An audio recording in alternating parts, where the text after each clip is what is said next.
Chinese workers के ऊपर हमला हुआ था कुछ दिन पहले, और ये दासू हाइड्रो पावर प्रोजेक्ट में काम कर रहे थे चाइनीज़ वर्कर।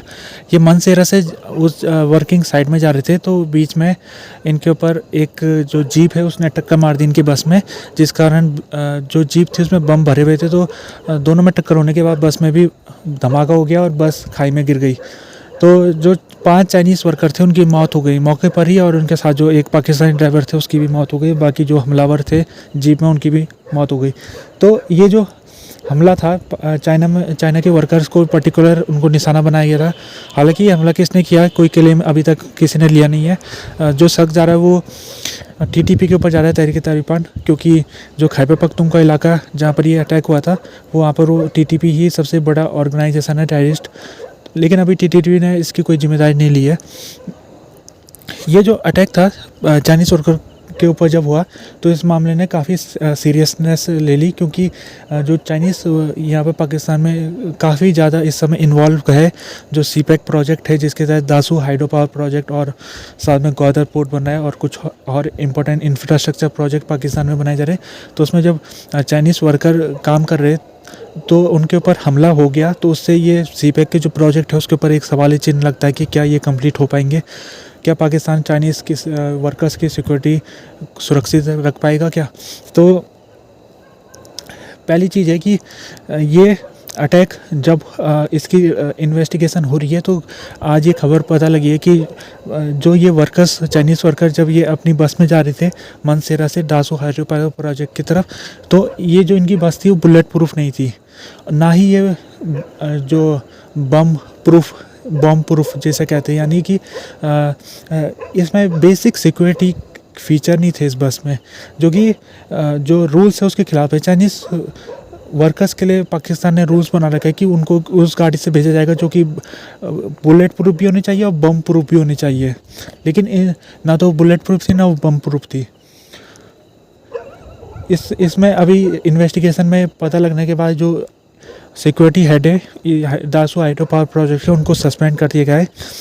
दूसरी अपडेट ये है कि अफ़गानिस्तान सरकार उसने टीटीपी को कुछ सलाह दी है। उसने कहा है कि आपको पाकिस्तान के साथ कॉम्प्रोमाइज़ कर देना चाहिए, कुछ निगोशिएशन करना चाहिए आपको, जैसे आपने 2022 से पहले आपने करा था जिसको सीज़फायर एग्रीमेंट कहते हैं, वैसे आपको पाकिस्तान के साथ कर देना चाहिए, नहीं तो आपको भी नुकसान होगा और पाकिस्तान की जो सेना है और पाकिस्तान के लोग उनको भी नुकसान होगा।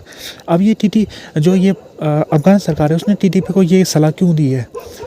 हो सकता है कि जो चाइना है उसने बीच में अफ़गानिस्तान सरकार को कहा होगा कि भाई आपको टीटीपी को आपको पाकिस्तान में जिस तरह से अटैक कर रही है टीटीपी, आपको इसको रोकना पड़ेगा, क्योंकि ये जो टीटीपी है आपके पड़ोसी है, आपके भाई है टीटीपी, क्योंकि दोनों अफ़गान सरकार भी इस समय तालिबान की और जो टीटीपी है वो भी तालिबान ही है, यानी कि दोनों तालिबान ही है, अफ़गान सरकार और टीटीपी।